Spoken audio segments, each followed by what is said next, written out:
to, Not to excess though. but it was about having that gift of gab and having that, he He liked was to a shoot the shit. salesman, period. He was a born salesman. He would, if they had a note on the door that said no solicitation, he would go in and say, I'm offering them an opportunity. I'm not soliciting. I'm like, oh my God. But he wasn't cheesy because he was slimy. He was cheesy No. because he really was like a dad joke. Yeah. That just was That his, was, exactly. that was who he was.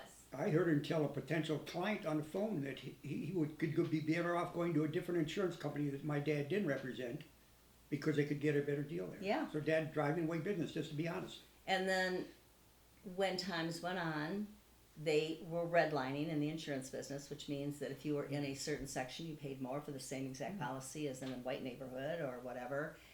And he quit being an insurance salesman because he said in good faith and good conscience he could not do that. We were living on a shoestring, and yet he quit. And he said God will provide, and he did. There was always ice cream and half in the refrigerator. Always. So, Mom loved those Those were things. the things that were important to her. Yeah, so we never went without electricity. We never went without never shut off utilities, right. Never shut off utilities. We always had food. We always had a roof over our head. We had the bare essentials, but They were bare, but you had them. but I never felt. John has a totally different memory of this, but I never felt poor, and part of that is because all of my friends, Trudy, Bonnie, Betty, we were all like that. Nobody had money, so That was normal. yeah. John has a different take on that story, though.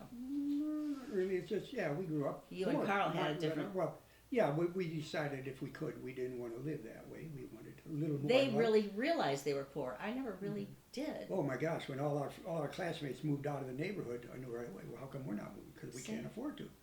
Okay. Yeah. But all they could. Murray said that he hated that. He said, "You kids get to go home on a bus after school. I have to live here." I never felt that way. Who was Murray? Oh, the classmate and the older brother of my best friend in high school, Denny. And he's still alive, and John still keeps in touch with him. Yeah, once in a while we call up, and I'll probably see him at a meeting or two. But So, how would you guys describe Carl's personality? Carl had ADD bad, but nobody. ADD. Attention Attention deficit deficit disorder. Oh, Or okay. ADHD. AD. Okay, But- yeah. He was- Nobody.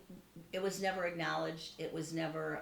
Didn't really exist at the time in Right. terms of. I mean, now we know that's what it was, but at the time, so Carl was very fidgety a lot, and he would look up at the lights. Remember this part? He would look up at the lights, and go ooh, ooh, yeah. you know. And we used to joke at him and say, "Do you see little men up there?" Oh, that's right. The nuns in school in first Yes. grade. Yeah, they knew something was different. Because we had seats that when you stood up, the seat came up, and when you sat, you pulled it down to sit. And Carl would constantly be bouncing up and down, I'm sure driving the nuns crazy. But again, no doctor, nothing was diagnosed.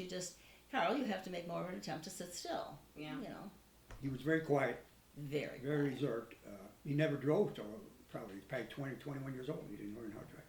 He just By wasn't. choice. If we went to play baseball, he might come with us 5% of the time.